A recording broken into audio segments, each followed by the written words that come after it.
everyone, and welcome back to Purge's podcast. And today, a new episode, really juicy because it's gonna be about creativity heals. And today, I'm summoning Brandon. Hello, Brandon. Hello, how are you, V? We actually have a guest today. We're gonna bring Exactly, him the back special guest. for a second time. Welcome, Jake. How you doing? I think we've lost Jake. Oh well, okay. I had to reconnect to Wi-Fi. Oh, that's fucking phenomenal. I had to connect to different Wi-Fi. Yo, what's going on? Jake with some delay issues. So yeah, today we're gonna talk about creativity heals.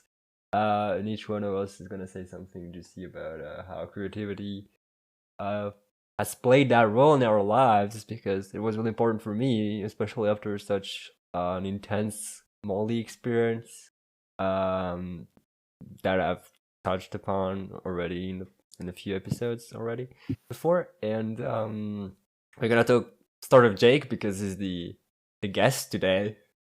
So how does creativity heal? Oh, I'm starting. Okay. Well, you see, my first thoughts on it are that creativity definitely. I mean, it's sort of in the nature of what it is. It opens things up for you. Is that sometimes life can be a little rigid or mundane or repetitive. And when you're creating something, you're changing that reality in a way, or you're adding things to that reality in such a way where you're almost making things more dimensional in life. Like you're adding and taking and changing things in such a way to where, like, let's say if something is two-dimensional or one-dimensional, you're bending it and adding a different dimension to that thing. And so that can be very healing and very opening. It can be very opening to somebody, which can heal a lot of things. It can definitely heal boredom, and it can definitely heal being stuck. Okay. What has been your experience? Like what has it healed you? Like what parts of you? Or Well, like in your life? creativity has definitely healed like all parts of me, really. It's definitely touched every part of me. I've definitely been able to open myself up philosophically because of creativity.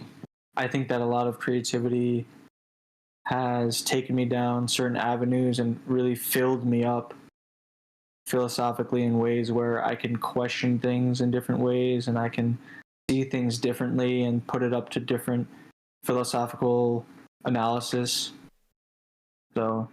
So you're saying that opening new ways, new channels, new ways of seeing things, new perceptions is actually what heals, in the sense that like it shows you that it's not such a big problem like what you have, because it can be healed. Because, well, the problem of things that do not heal is because we have, like, we're attached to the thoughts that we can't heal it, or we kind of block in it. And you're saying that creativity opens ourselves up to new ways to actually liberate ourselves. So does it heal just on a level where we have traumas, or does it heal on a level beyond traumas of stuff that we're not even aware of? Oh, it most definitely heals beyond traumas. Like, especially when you get into the philosophical part, that's the easiest part for me to explain, is that when you become more open-minded and you have more thoughts and questions within you, you become more open-minded and you begin to heal lost parts of you that you didn't really know were there, because so much has been happening in life that you can't really catch everything. And when you're creating, you're like rediscovering these parts of you which are healing. Like they're re-adding those parts to you which are healing you through creativity. Okay, really well said. Brendan, summoning Brendan. Brendan, are you here? Yeah, I'm always here. Okay, amazing. So how creativity healed you? Well, as someone who's been doing creativity all my life, I will say that it has really helped cope with the ostracization I've faced in society, and by the peers I am welcomed by when I come into, the social climate. Sometimes they are interested by my art just purely because they haven't seen really anything like it. But oftentimes, that's all it is just a pure like, whoa. And, they don't really take any time to kind of like, look deeper into it or anything, because people tend to, be put off by things that make them stretch out of their comfort zone. And that's the whole purpose of art in general, is to define a comfort zone for one, or make those who are comfortable uncomfortable.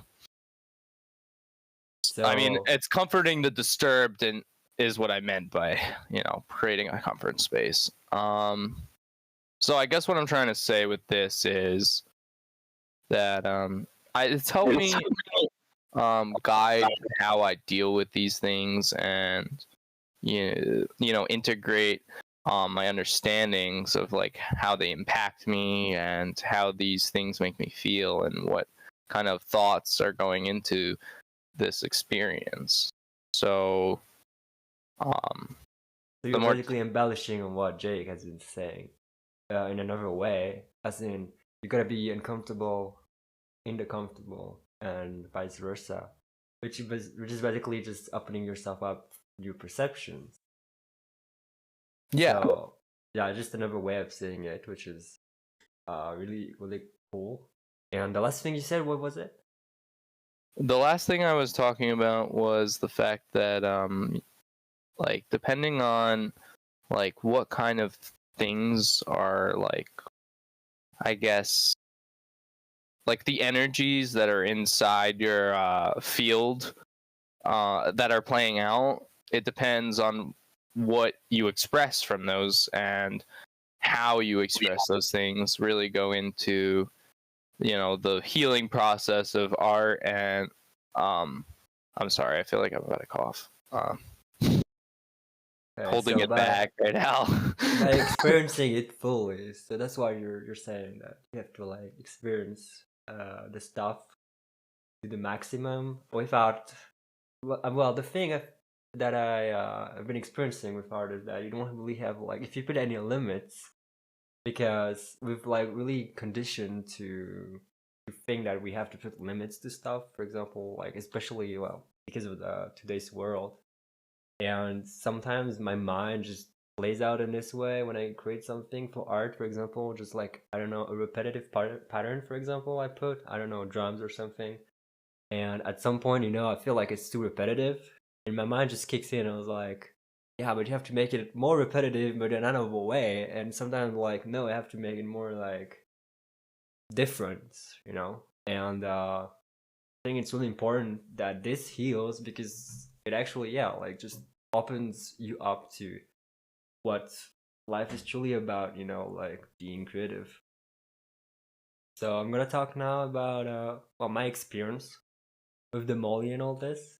Sadly, my mind is a little bit retarded, and I haven't really had time to really like process the info and to really make it in something in my mind.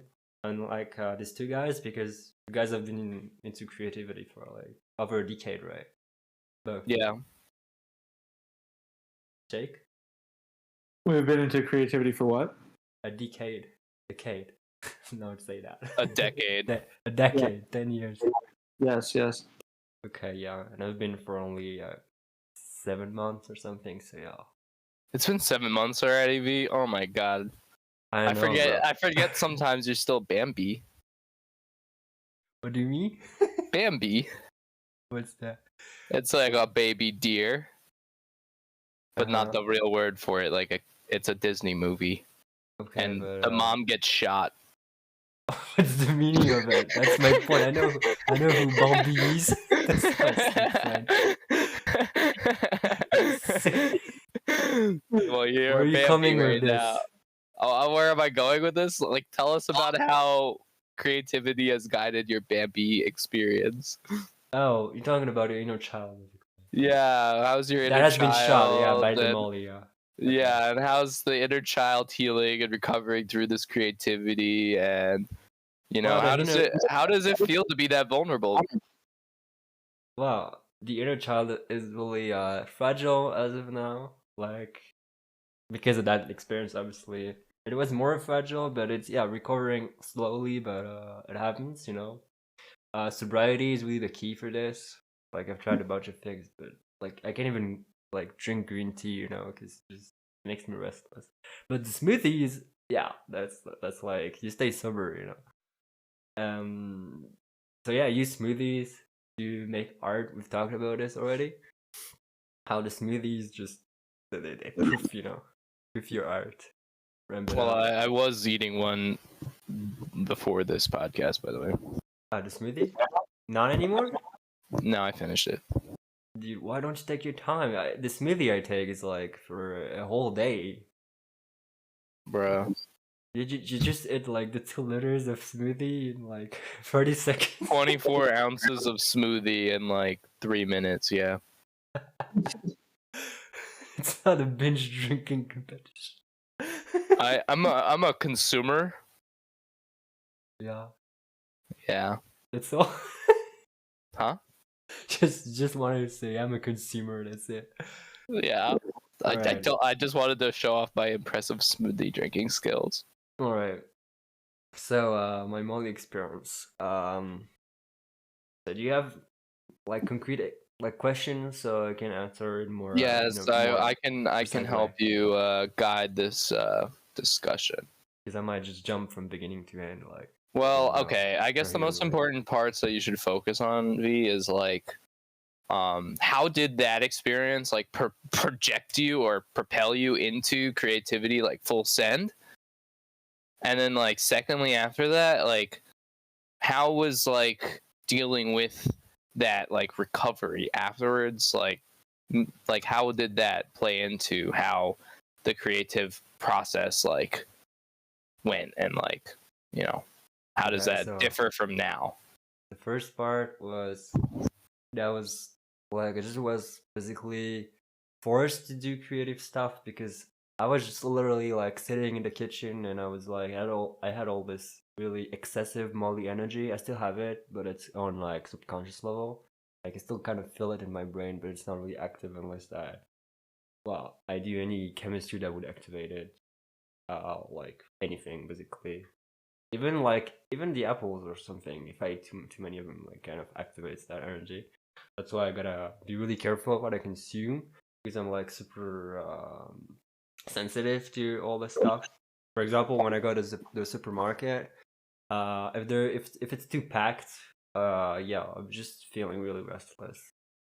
If it's empty, then I'm like, okay, not too still a supermarket, but it's like it's chill. Obviously, it's really different from a field. I really love just going to fields and just feel the emptiness of it, or like in front of. Well, V, I appreciate you talking about like, you know, your, you know, You're endeavors. cutting me off, Like, bro. I know I'm cutting you off because you're not on topic right now. You're talking No, about you the don't know how this ties supermarket. into the topic, You're bro. talking about the fields.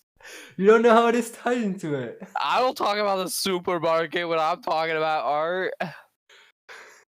I'm just saying, like, me, like, You're reel it such a in scrub here. Reel it lord. in here. You're a scrub lord. You're talking about the supermarket and getting overstimulated in the supermarket. Yeah, it plays a Next, role. please. Next, please.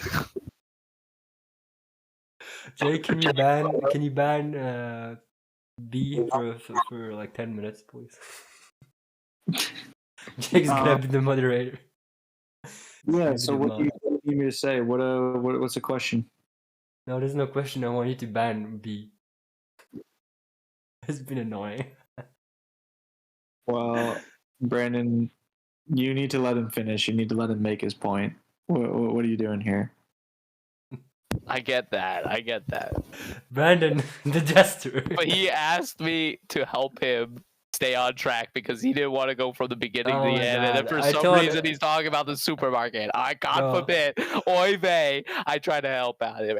All right. Okay. Why don't you go on, back. Feed? Let's talk about the supermarket, All okay? right. I was talking about the field and how I can recharge my energy going there, which is really important in terms of creativity because you can just like sit in front of the paper or the computer or your instrument all the time because it's important to have stability and various things to help you out. So the field, the forest, all this, like I still feel a lot of hits there. But I was basically sitting in the kitchen and like there was nothing I could do because before that I used to learn languages and right now I can't do it because I realized that I kind of forced myself to do it, like to learn languages before.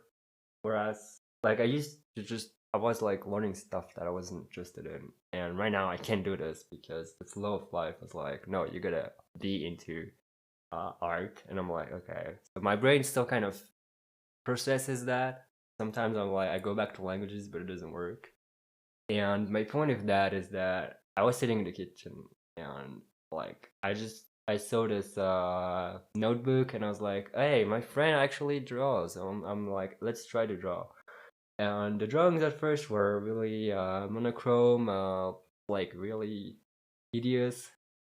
But I kept at it because I had no choice. Like literally, I couldn't do much.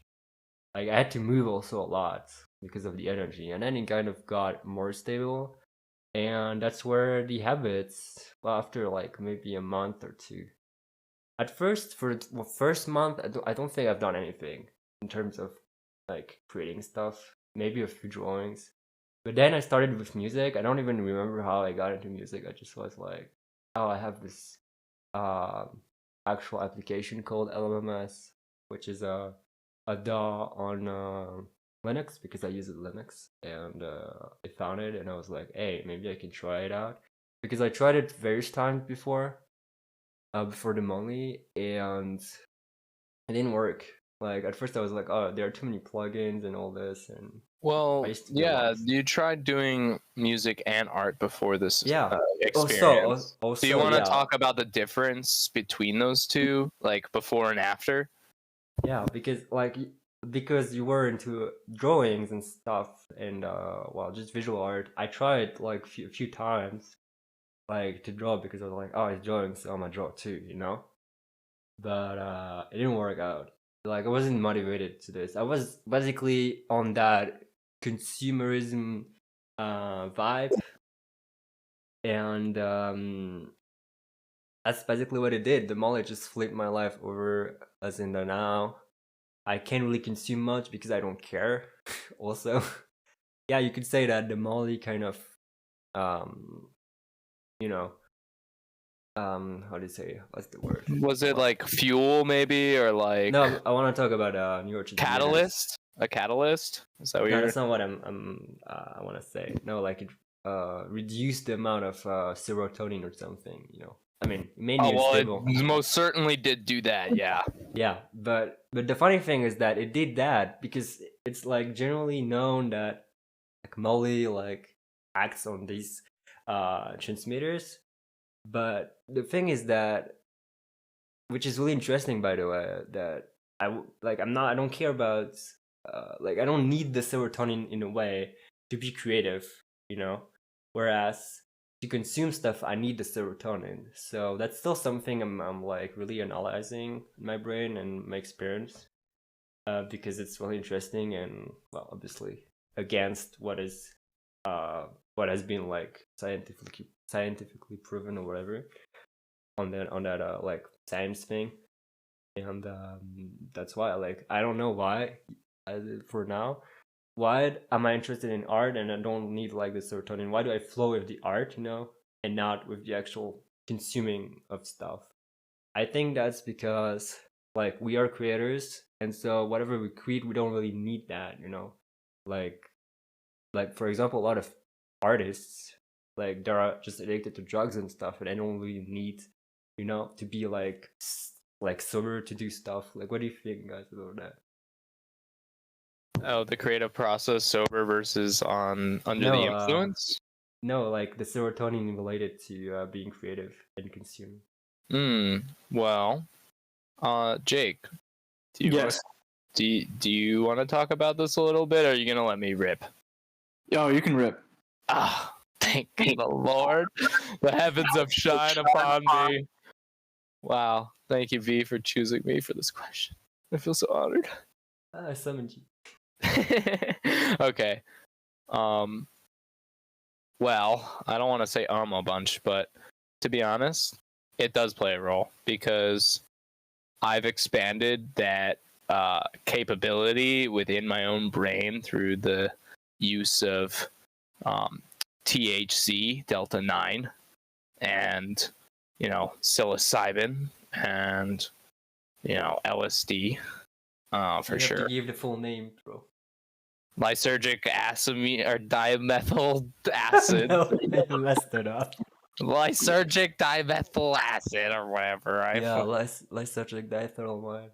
Yeah. And the THC, what is it? The tetra. It's hydrocarbon? tetra-dimethyl. No, you want to say dimethyltryptamine. Yeah, That's the only one you say. dimethyltryptamine is that would also help me out. Anyways. That's probably why it's like, don't forget about us. Yeah, dimethyltryptamine also. So what was your point? I guess the point is that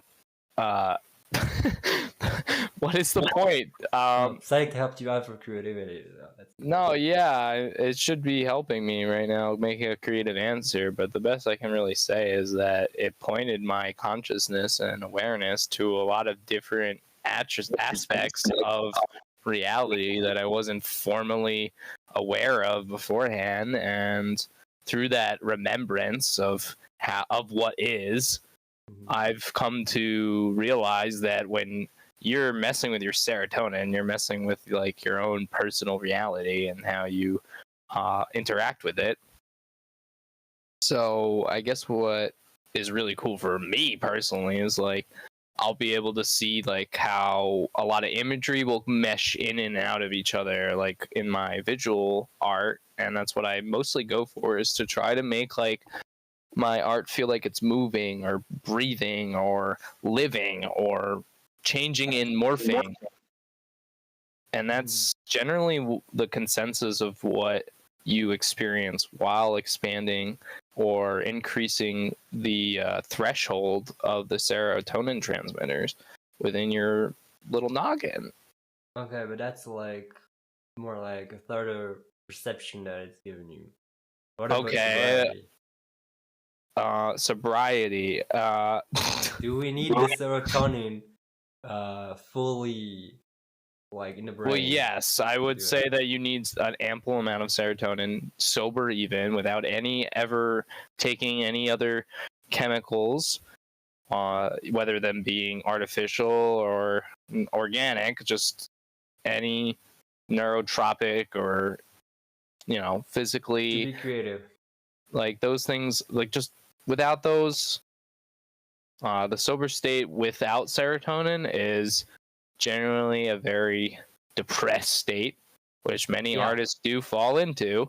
Yeah, and that's because point. They're exerting serotonin while creating, and when they have lackluster amounts of it, you're not able to amplify the experience. You're only able to decrease it. So you're kind of like, you're kind of going through a positive action with a negative intention. So it's paradoxical, and it creates some interesting things, and a lot of poets do this, and you're like, wow, this is deeply depressing and almost so dark that I don't know if I can get through this. And that's exactly how the poet feels too. Yeah, but it's not because they're in lack of serotonin. No, but I'm saying that a decrease in serotonin is not affecting their ability to make art, but it affects what art they produce. Yeah, but they still make art. That's the point. Whereas if you want to consume stuff, like learn a language or consume, I don't know, whatever you want to consume. you are quite familiar with alterations to the serotonin transmitters and varying amounts of serotonin registering in your system without the use of psychedelics. Would you like to touch on this? I could. So, I'm going to be honest, I did miss a good amount of what you were saying about the serotonin and creativity and That's and okay, Jake, because I know that you just don't care because you're swag like that. Well, I The was guest I doesn't was- care. I actually went back to my class. I hate you. I will never have you back on this show. Okay. You are definitely getting the scrub lord role too. Yeah, you can give that him. Oh my god. Yeah, I guess I can continue my explanation about. Yeah, my I guess adventure we because, can. because Jake is not here anymore. Yeah, okay. Jake is just taking his class. Well, Oh my so, god. the That first literally part- felt like a knife in my heart, Jake. I hope you know that. there's a battlefield going on in Purchase Podcast right now. I'm gonna fucking hang myself after this episode, by the way.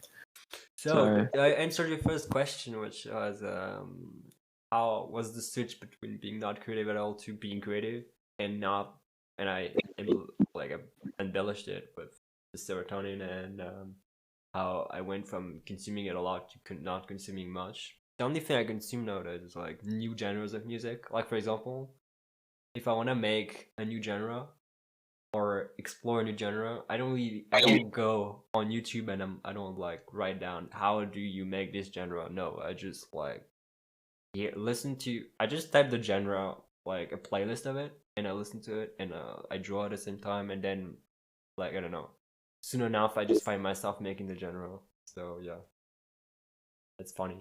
And that was the first question. So how was the switch? The second question, what was it?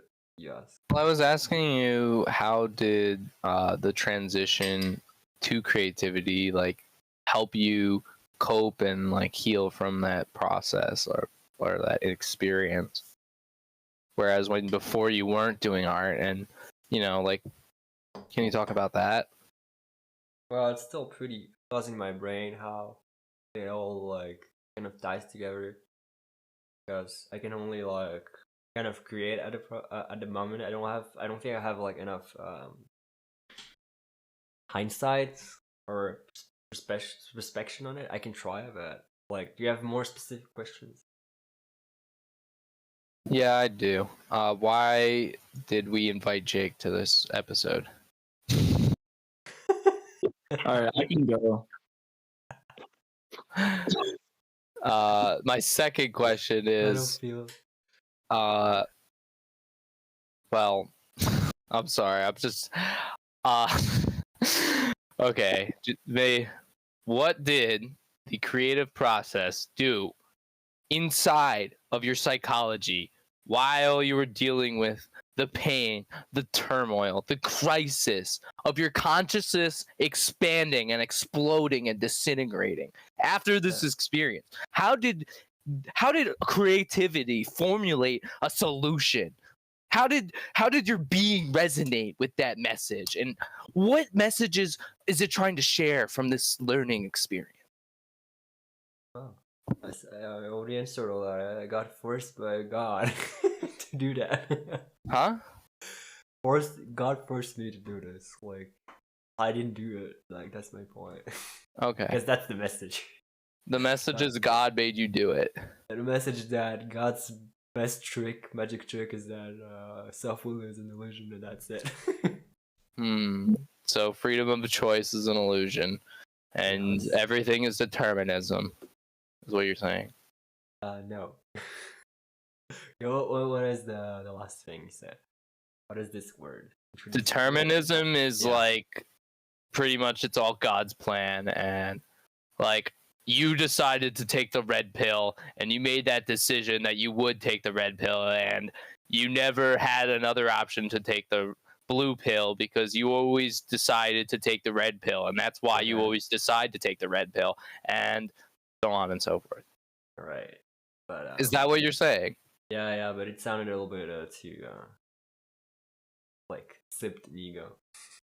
Well, that's determinism. the only way I could say it, is that it is from an egotistical perspective, and you're as so above is as so below, and I had to give you the reflection of Determinism is not an egoistic perspective. Yeah, it is, Jake. No, it's Why not. don't you go back to school and learn something? Dude, you're so wrong about that. Okay, well, now that you're finally in the conversation, would you like to add to Determinism it? just says that there's no free will and that things are preordained, not by a god, but things just happen and you have no control over them. There's nothing egoistic about that. It's an ego perspective of it. No, okay. Because there is no God, there is all that is. And so, yes, you're correct. It's not a God that decided it, but you are part of all that is, and you made that decision, and you're looking at that decision from the point of an ego. Okay. First off, if you are saying that there is free will, you're the one that has the burden of proof. You have to prove that there is free will. Otherwise, I'm just saying, determinists are just saying that things just happen, and we don't know if there's free will, but things just happen, so we might not have free will. If you want to prove free will, you have to prove free will. And I'm not arguing for or against free will in this moment. Okay, but I'm explaining why an ego perspective of determinism is what we're looking at right now. But determinism itself isn't inherently egoistic. It's a concept, Jake, so of course it's ego. It only exists within the mind. Yeah, I think Brandon won. Why don't you go back to school, dude? God. Okay. So when we're only two on the podcast, it's chill, and when we invite someone, like Brandon just decides to just gesture on him. So if you guys, well, I did. I didn't decide this. It was determined because Jake decided he was gonna. It was determined that Jake was gonna be in the podcast and ignore the podcast and be in class the whole time. Yeah, and then it was determined that yesterday he was gonna go for a 40-minute coffee ride. But dude, I just participated. I'm glad you did. You get a participation award. All right, well, I can go. All right, back on track, boys. Well, are you going to participate, Jake? Well, or are you going to continue to just like pop in and pop out and like Batman? Which is fine. I'm not telling you can't do that, but bro, you're gonna get some snarky, cynical sarcasm because of that. Hold this gesture back in the past episodes, but you can't do this apparently. Oh my god, I'm sorry. I've really desperately tried to keep the back burner position on this episode, and once Jake stepped out, like it's just like throwing it all up. That proves that there's no free will because you tried to do it, but it didn't work out. Yeah, maybe it is. Maybe it is to show that free will is false and that I can't choose to be in the back burner. Although right now I'm going to do that because I really wanted to hear what V had to say. Okay, good luck, bro. So, I want to say when does it refer to what's the word? I want to say identity, but it's not that. I've heard entity. Yeah. Brandon is like going crazy. So if you guys ever come on the podcast, be aware of that. So, the first, what was the question actually? Okay. This is rough. Well, I will ask you a new question because I don't entirely remember how I phrased it, but I remember I got really passionate about it to try to invigorate. You got too passionate. No, I got just the right amount of passionate because I was trying to encourage you both to participate and make this a nice, peaceful, beautiful podcast where we don't have to be at each other's throats. But when you do some stupid shit, you can't expect not some stupid shit to happen to you. Remember, you reap what you sow. Anyway. When I came back I had something to say, you yelled at me. I yelled at you because, Jake, I fucking love you and you pissed me off. Just can we go back on the topic? Do you want to... This is therapy now, Jake. This is couples counseling. We're here with Dr. V. No, I'm not participating. I want to how my experience. Oh, you want to talk now, V? I'm sorry. My wife was talking again. God. Oh, sorry, Jake. What were you gonna add? Well, no, there was no question. Like I wasn't gonna add anything. I was just you said that, so that's why I said that. Oh, so you just want to hear your own voice? Yeah, I just like hear myself talk. I think Jake is just like the sex icon. He just sits there, looks pretty, says some stuff, and then goes on about his way. So He really do know how to fill out those sweatpants, though. Let's give it to him. bro, you kept me on track and now you're going off track. What's up? I'm sorry. Okay, Jake, can you please talk to V about healing from deeply terrifying encounters with the unknown, and No, how just ask me the question. Just wanted to know the question. I answered the first question. I was just asking the question and he cut me off, V. No, you asked But I was asking him him to ask you so that he participates again. Instead of going to school, which he said he didn't have to do it right now, so I don't know why he is. I'm trying to re-spark kindle the fire that is the Purge Us podcast. All right, I'm not doing it anymore. I'm not doing it anymore. You're not. You swear to God, and It didn't have to be that big of a deal. I think you. No, Jake. You should have known. We're talking about this after the podcast. I hope you know this is not over. It's gonna be a Scrub Lord episode. Yeah. I think we're changing this to the Scrub Lord episode instead of Creativity Heals. Oh my God. I mean, more than half of it is still okay. I mean, you gotta get better at handling things happening during things happening. I hope this might be one of the most dramatic episodes. So I hope that the people who do enjoy K-pop or dramas, K-dramas, are really gonna dig this. K-pop.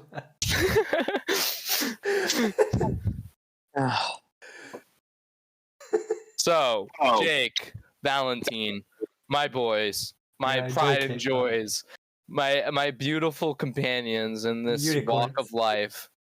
Can you both please, for the love of God, tell me how did dealing with the unknown and the dissolution of ego, how did these experiences expand your consciousness and propel you to a healthier vibration?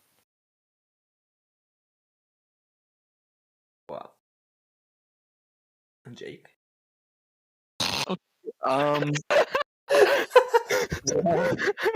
Everything is Jake. Everything is Jake. Let's do this. Everything is Jake. What creativity has done for me is that whenever I have sort of a really abstract thought about something, I can almost turn it into a story. I can turn it into a theme. And these experiences with the unknown, and in terms of creativity healing it, it has generated so much content for me when I'm making music. I have come up with so many creative sayings and little things throughout my songs, little stories and like what to do and how to deal with what you're going through. And I say some specifics in the songs and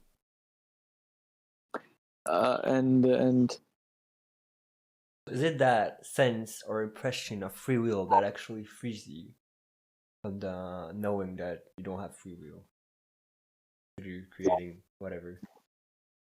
What was the first part? That sense or impression of free will. Yeah, I mean, honestly, when I've had these experiences, sometimes I've the illusion of free will has gone away from me because I don't believe we have much free will. I think it's an illusion, but the illusion has sort of gone away from me when I'm in these states of the unknown. And so this is what heals you, basically. Yeah, it can be very liberating because it's a whole different perspective on on existence. It's and when you're creating, like, you have a lot more under your control than you do in everyday life, and Oh, yeah, especially the like when magic trick, yeah. when you're dealing with when you're dealing with other people, you don't have much within your control, and when you're creating, you have a lot more in your control. Yo, And yeah, that's true.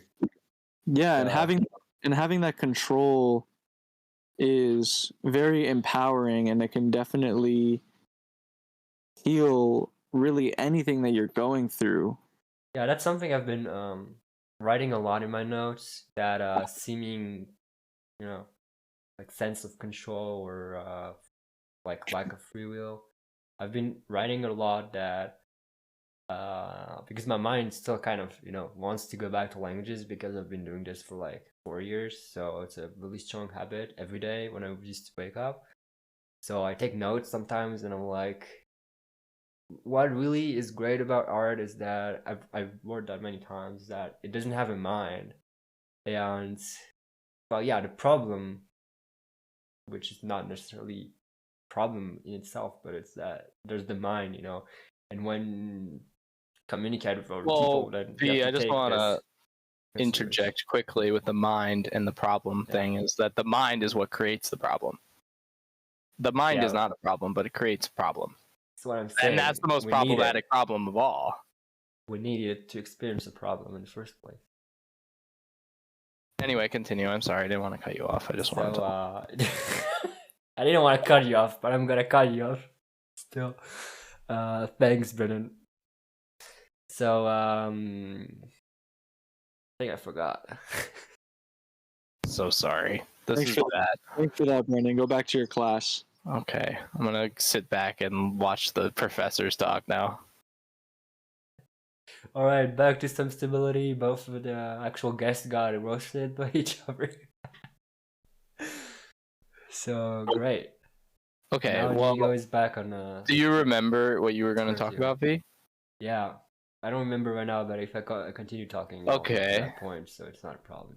We talk about the mind, but we don't really have to use it. Like I just use the entity of my mouth to get back to the point without thinking about getting back to the point.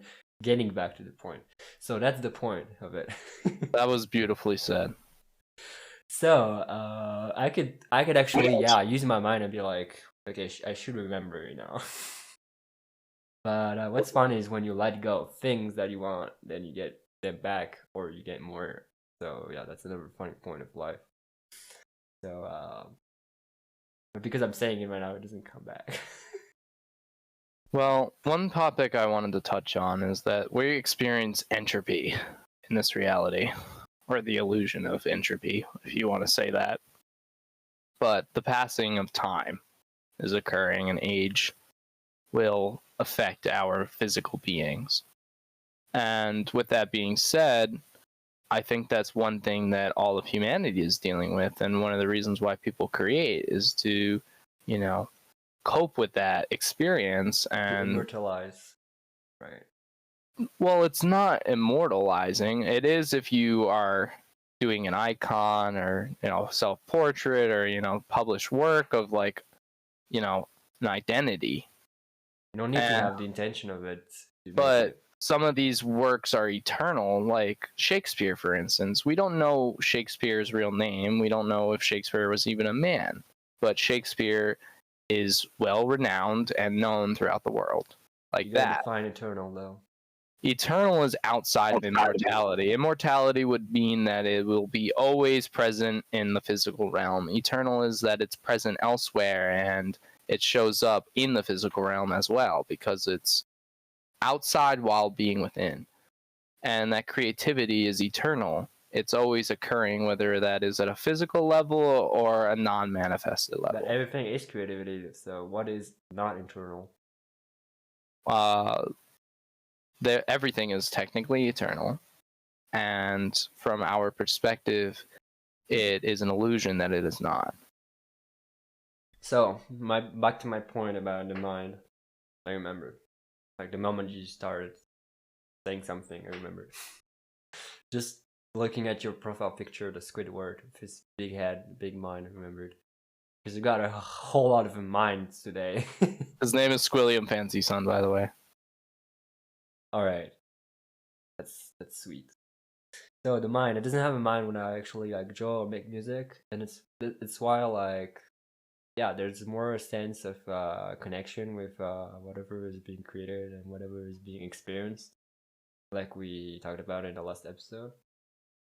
Yeah, it's a big thing because yeah, like dealing with my parents, for example, like a lot of ego. They talk a lot, like much more than you, or maybe what you say is more interesting, you know, like because they're like on that politics level, which is really not interesting. It's just full mind and it pisses me off.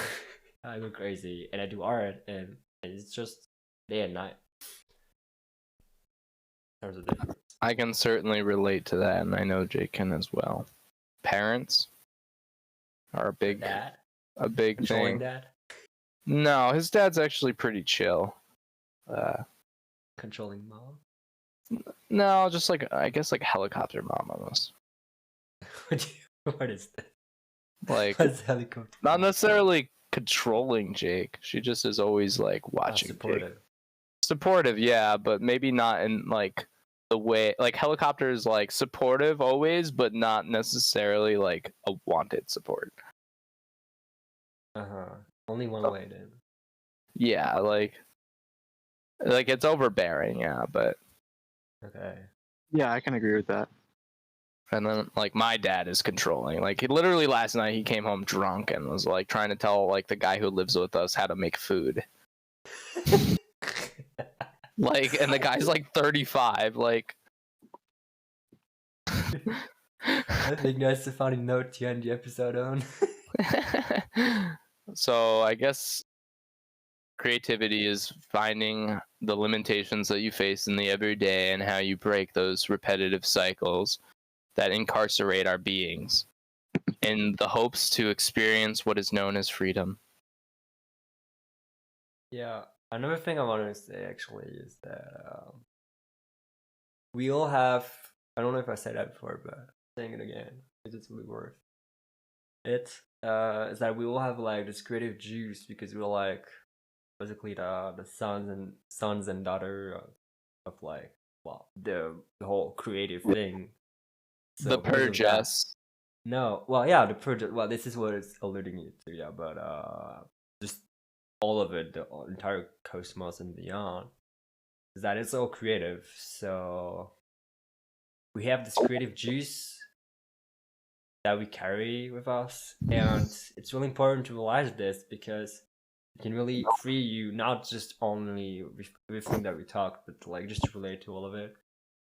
That this juice can be expressed in, we've said, just we've been talking about it, just how we express this juice, but this juice is expressed all the time in different ways throughout ego, wars, hate, all this. For example, a lot of people on YouTube, they just look to hate people, basically, like the haters, basically, you know. So they just go on YouTube and they hate people and they're just stuck in these habits, and it's the creative juice too, you know, they want to express themselves. So they do this, but in a rather negative way. And if you realize that, it can help out like the ego and mind a lot to be like, oh, maybe I can express it in a different way. Be it like create a YouTube channel and then express yourself this way. Like that's a step forward instead of commenting like hateful comments, you know. So and then you get more and more advanced. So yeah, that's the point I wanted to say that about. And that was it. So I hope you guys enjoyed this podcast. That was quite mayhem. Yeah, that was probably the most hectic. You see, I love how the most healing and like topic so far was the most violent. Maybe we should talk about that. Jake, can you please add on this? Well, I have something to say about our determinism debate. And what I have to say is that they've run experiments and your brain actually makes decisions 5 seconds before you actually know you're going to make them. No, yeah, I've heard about it. I think that I am aware of these things. Like I can notice when my brain is like But usually, once I realize that, they start arguing. Okay, well, you can't know that. You can't know that. I'm telling you that the voices in my head argue once we've realized that might be the decision. We're like, is that Look, the right decision? I'm just saying that that's just evidence in favor of determinism. It doesn't necessarily mean that it's true because the reality is very wonky and doesn't make any sense ever. So there's something that could totally disprove that, but it's just evidence in favor of. We can never really know. The only truth that we can say in concept is all is absurd. Yes. Yeah, and so is art. So make it as absurd as you can and drink your smoothies and Exactly. That's what I love about art, the absurdity it can harness. Yeah, and dealing with absurdity, the only way to do is to be absurd yourself, yeah? Yes. And I will say, I do think that, or maybe feel, or even like a display, even, that, you know, through awareness, you are able to, you know, put space or allow space or, you know, to be in between you and the decision. And from that doesn't come necessarily a free will, but, you know, the understanding that another choice could have been made. that's for divine. Well, yes. It is for the how mind. regrets are made. Yeah, that's how regrets happen, and Like if you know that stuff just happens, then like you can't have regrets. Like because my parents be like, "Oh, you gotta regret that you haven't talked to us a lot," and all. I'm like, "Well, I don't regret the moment experience." So that might be. you know. I don't know. I guess what I was saying with that is that like in times of like crisis that I've had, and it feels as if everything is slowed down, and usually when I've applied that space to the situation, I can see how many variables are going on.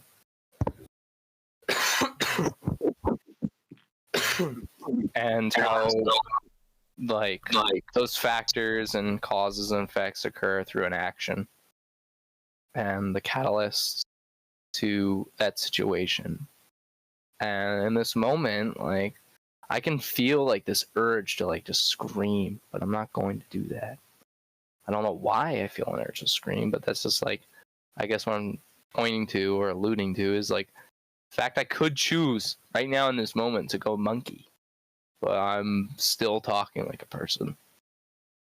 Yeah, your choice is only within your mind, and you can't actually take. No, it's not. Looks like a left line. Alright, so that's about it.